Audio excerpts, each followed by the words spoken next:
A huge welcome to everybody. This has been such a fun series to do as we're coming up with different ideas for starting groups and primarily women's groups, but obviously a lot of these tips and everything would be applicable to any groups. But I'm interviewing 5 what I call community makers, women who have decided to go and help be a catalyst for community, somebody who's not just looking to make a friend here and there, but somebody who's like, I'm going to help make community, not just for myself, but for other people.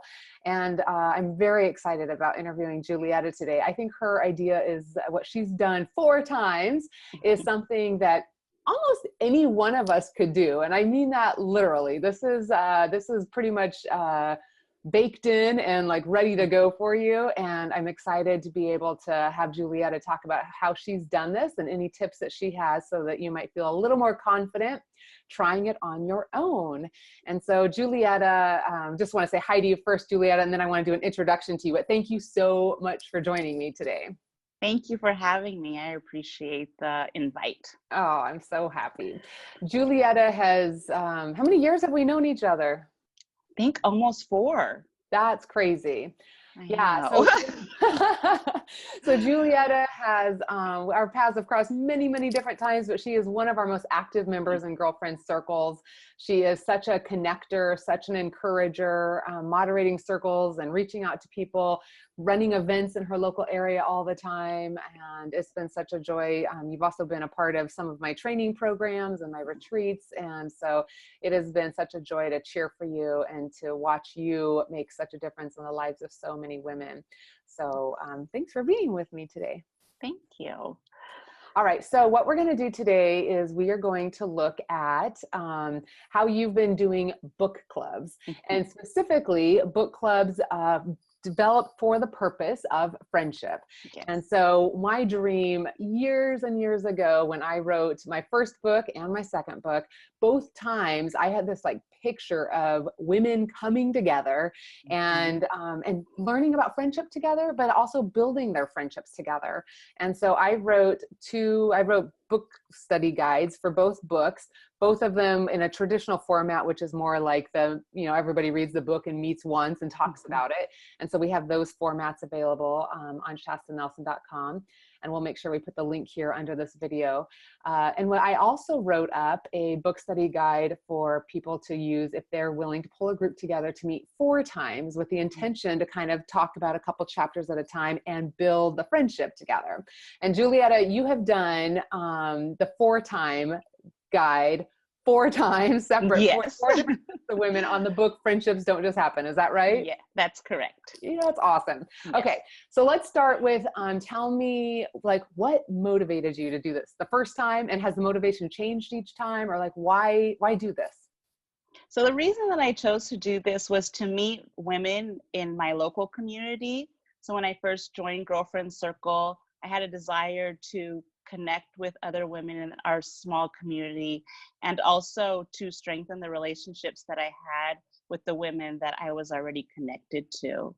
And so I feel like the motivation has shifted a little bit since I've done it 4 times, because now I want other women to feel connected to other women and to build and strengthen relationships with the friends that they have. That's such a beautiful heart. When you look at the loneliness numbers in this world, it's just such a gift you give to be able to give a reason. I just saw a study the other day that said 43% of people feel like they just need an excuse to, they just need help making, they want to make friends. And if they just had an opportunity that they were invited to, they would that's what they feel like they need. And that's 1 out of 2 people that we're interacting with and bumping into in this world is just looking for that invitation. So you're giving it. Yes, I agree with that. And another reason that I had just thought of is that I wanted to be seen and heard. And I also wanted to provide that for every woman to be able to have that opportunity to share, like you said, about loneliness and the challenges they face with having to make and keep friends. Yeah. And so it's been really valuable.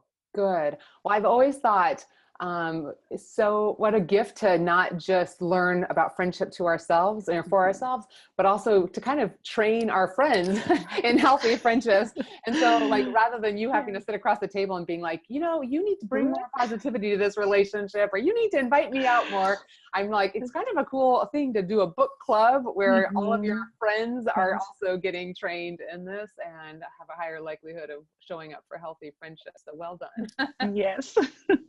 All right. So tell me the first time you got started, how did you invite? I think inviting is sometimes the hardest part. Like if we already have friends, we may not, I mean, I still think that'd be awesome to get together and talk about our friendship and like learn about it. But a lot of us are feeling like we don't really know who we would invite. So how did you go about inviting people to your first group or any of the other groups? Like, what are you doing to pull people in? So like you had referred to, I had joined Girlfriend Circle, and that's how I first learned about your books. And so as part of the circle, I decided to host an event in my local community. So that was the first way that I invited, and I opened it to everyone and anyone who wanted to come. And then I also posted it in Nextdoor, which is a community website. So each city has a Nextdoor website that you could post events, sell things on. And so I had posted it there. And what was really interesting was that I actually had 2 women from the local community come and join us. And I was really surprised by that because I wasn't sure how many people we would get. And that first time we had 11 women show up. Awesome. Yes. And of those 11, you only knew like how many? I'd say most of them were like work friends. So not close friends. Yep. And so I knew 9 of them, and then 2 we didn't know. Okay. Well, 3, because someone brought their sister. Perfect. Yes. Perfect. I love it. Very good. And then is that kind of the same thing you've done each time, or have you found yourself kind of narrowing in different ways, or how have you continued to find the best way to invite? And are there people that you invited the first time that didn't come that have been able to come to other ones? Or like, what are you finding is helpful or is working them at best? Yeah. So when I do a invite blast, if someone can't make it like the first time, I will reach out to them when I do another book club so that they know that I would love to have them. And so, yes, so those that I've invited the first time might not have been able to come, you know, consistently the first time or not at all, and have ended up coming to at least one of the book clubs that I've hosted. I also have posted like at coffee shops in our local community. Good for and you. Also asked like some of our storefronts to post some of if they're willing to put on their windows the events that I'm hosting. Oh. Aw, I adore you. You're so brave and awesome. Thank you, Shasta. No, that's impressive. That's impressive. So many of us, I mean, the title of my book is Friendships Don't Just Happen, and yet we still kind of want them to just happen. And it's the fact that you go to such lengths to really help make them happen is so good. So tell me, have you done like format wise, are they always 4 weeks in a row? Are you finding a different format that works better, a different timing wise for you? Like, what are you finding with the timing? So for the 4 that I've done so far that are in person, I've used your format book club. And so we meet 4 weeks in a row. Okay. So I think that's really important because that creates the intentionality and also the consistency for us to build our friendship with each other. Yeah. And so one thing that I've done is I've created this binder, and it's based on a lot of the links that you have, but I shifted, like, so I have it double-sided where one is like the Friendimacy workbook, and then the other side has the book club work sheets in there. And I print them out for everybody that's going to be there so that they have that. Like, organization, I think, is really important too, so that everyone doesn't feel like they have to provide anything except for purchasing the book. Okay. And awesome. Being present.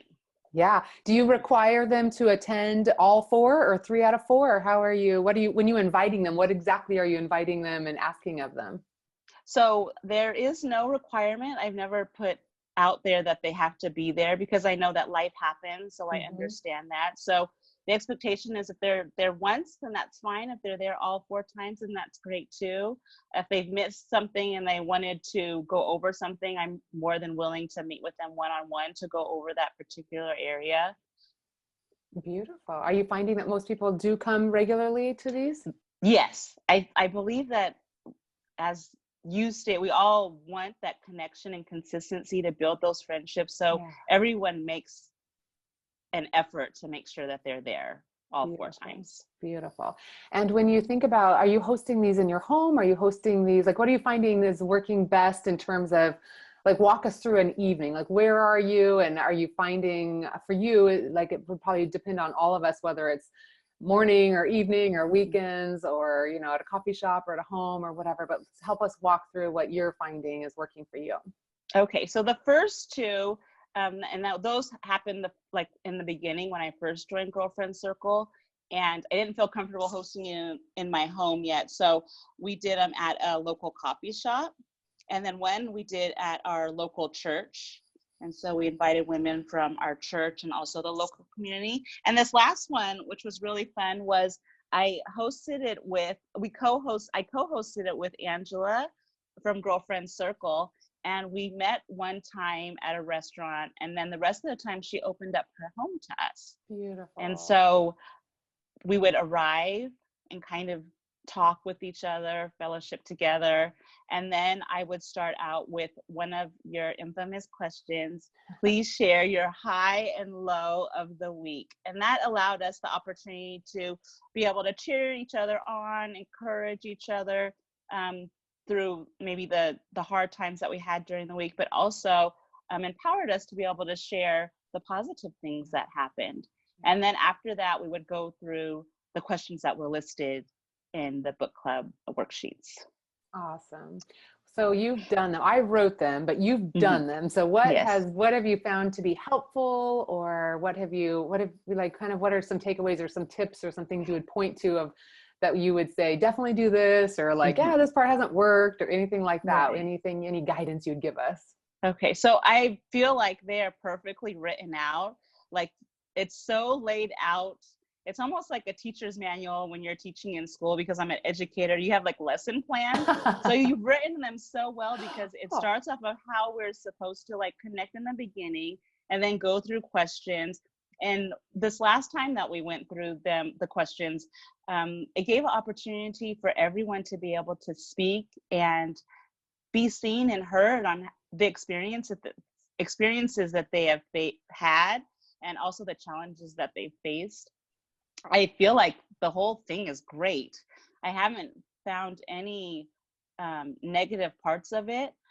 Angela and I were able to go back and forth in asking questions of the women, and all of the women basically answered all of them. No one passed or remained silent, I think, because everyone, like I shared earlier, they want to be able to strengthen their relationships and friendships, and also be seen and heard. And in that, they are valued. Yes. Yeah. It's amazing to me how many groups or book clubs or whatever just get together, and it's just kind of I mean, not to say this can't be helpful and still meaningful, but just kind of a hodgepodge of just whoever wants to say something, but not really be intentional about like making sure everybody's seen, or making sure that we're actually bonding and having a conversation as opposed to just insights or something. Yes. So I love knowing that it's actually like developing and building itself is super important to me. So when you, like, if you take some of the women who come the first time, what are you noticing the benefit being to you and to the women coming, like on the 4th, as you guys are all ending on the 4th week, what has shifted? What's changed? So I feel like in the beginning, no one really knows each other. There's not really any true connection. But as the weeks go on, women become more vulnerable, they become more open, they become more trusting. And in that, I believe that our friendships are built, because even in that first meeting, which literally was almost 4 years ago, I still connect with the local women, and they reach out and say, let's get together, I miss you. So a good foundation. It is a great foundation. Thank you so much, Shasta, for providing this, because it truly is. It's made huge impact and difference in my friendships and in my life. Oh, you're like the dream. I'm telling you what. When an author is like in her little silent room writing, Yes. you're the dream of somebody who's like using it the way I dream of it being used. So, Julieta, what would you say would be the hardest part? I'm trying, like, what was the hardest part of any of these or all of these for you? And like, what have you learned? So the hardest part for me, you referenced it, was the fear of putting myself out there and the fear of rejection and inviting, but then worry, like, am I going to be the only one that shows up? Is anyone going to be present? Am I doing this for nothing? Or so I believe that would be the hardest thing. But I would encourage anyone to, I heard this quote in the other day. It says, feel the fear, yet do it anyways. And so I'm so glad that I did feel the fear and I stepped forward and did it anyways, because I've met over 40 women, 40 plus women, and I'm still connected to them over the 4 years that I've been doing this. And it's been a huge impact and difference in my life. So I would just encourage others to do it. Just do it. It is. That's a very big fear, is to kind of put ourselves out there. And I love what you've done, though, is just keep, like, kind of, I love, you just called it like a blast, an invitation blast. Like, I'm just going to put it out there and trust to some degree that not, like, I might be disappointed that so-and-so can't come, but I'm not going to hold this little picture of exactly who needs to be there, and kind of trust that I'll do the inviting and the need is out there. We know. And to be able to invite people into something. And 4 weeks is, I mean, it's a big commitment, and yet it's not undoable, you know, to be able to sign up for something and say, okay, I'm going to do this every Tuesday this month. I think is doable, but helps get us in the practice mode of showing up for our friendships, which is super important. Oh, that's so good. And then what would you say has been the biggest benefit to, like, what is some of the feedback you're hearing from the women who come? So the feedback is always positive. The women are excited that they have this weekly go-to to get together and connect with other women. And when it's all over, they want to get together more. And so we plan like dinner dates and outings and spa dates and wanting to just get together and connect more. Like that wasn't, like the 4 weeks wasn't enough. So they are wanting to build.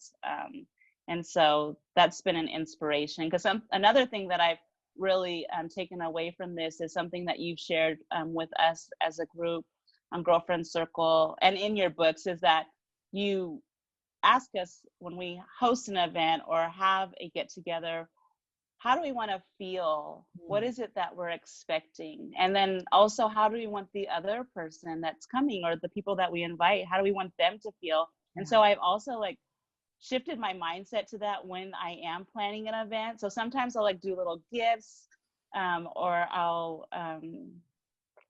encourage them to bring something and share, just because I know what I want to feel. I want to feel connection. I want to feel love and valued. And so I want them to feel the same. And so I appreciate that you put that out there to us also, because that's made a difference in the way that I host events now.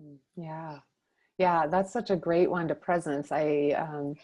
I'm always thinking about events and being like, how do I want somebody to feel? And if I want them to feel safe, then the question then becomes, what can I do when they arrive to help them feel safe? Like, okay, I'm going to give them a hug. I'm going to say, I'm glad you're here. I'm going to make sure they know where the bathroom is. You know what I mean? So it changes the focus away from like everything having to be perfect. Like and that's been such a big thing for me, is I think sometimes we go into impressing mode. So like I'm hosting and I need to make sure everything looks good. But when you actually stop and think, how do I want somebody to feel when they're here? It's very rarely that we're like, I want them to feel impressed by me. Like, I mean, yes, we want to impress people, but at the end of the day, the goal isn't that they walk away being like, that was so impressive, I don't think I can ever live up to that. I mean, we want them to have felt connected, and that just changes the energy we show up with and how we do things and what we prioritize and stuff. So thanks for bringing that into presence. So any questions I didn't ask you, or any advice you would have, any tips, any strategies, anything that you feel like if somebody was like, okay, I'm going to download this book guide, I'm going to send out some invitations, I'm going to commit 4 weeks to So gathering some women together and talking about this, and they're thinking about doing it. Any other tips you would have? So before I got started, I actually researched book clubs and also talked to friends who had successful book clubs. So that I would encourage you that if you know someone, or even me, if you want to reach out to me to ask for advice, I'm willing to share what I've learned and the challenges that I've faced. So researching and asking those that are close to you, if anyone's hosted a book club. I'd also encourage you that if you're not able to have a in-person book club, that you can also do a virtual book club. I've done many of those through girlfriend circles with a variety of books. And so that has been really fun because we get to see each other still. We get to see body language and our smiling faces and be able to connect in that way for people who are like out of state who might want to connect and go through a book club. So those would be two things that I would encourage. Great idea. Yes. Yeah. Actually, that would be fun to do with a group of long distance friends. I mean, just as an excuse to like, let's actually see each other's faces for fun to strengthen our friendships from a distance or something. That's a great thing to do. Well, Julieta, as we end, what's been the reward for you? Why is this all worth it? So it's all been worth it because I have gained so many friends. I've gained consistency and intentionality in connecting with other women. And I find so much value. And even those friends that are long distance or that I may see only once a year, they're all valuable to me. And so I appreciate the fact that in all of this, in just 4 weeks of a book club, I've met so many wonderful and amazing women, and I'll have the opportunity to connect with them, and they still remain my friends. So that's the biggest reward. Wonderful, wonderful, wonderful. Well, thank you so, so much for showing up and helping us picture it a little bit more. Thank you for all those relationships. I'm thrilled, of course, that you have built yourself a community. And I love that 40 some women all have friends now too. And you have given that gift and provided that space for all of them. So huge thanks. And for everybody else, you just can go to shastanelson.com, and I've written up these free guides under each of the books. You can go to Friendships Don't Just Happen, and there's a place to download it, or under the Frientimacy, there's a place to download that. And then throughout the year, I do a program called Community Makers, where I help you think through leading a group and organizing it and inviting and thinking through how you want to feel and how you want others to feel, and kind of just incubating that whole idea. So you can also find that on shastanelson.com, and we'll let you know when the next cycle's starting. Thank you so, so much, Julieta. Have a wonderful day. Thank you, Shasta. Have a great day.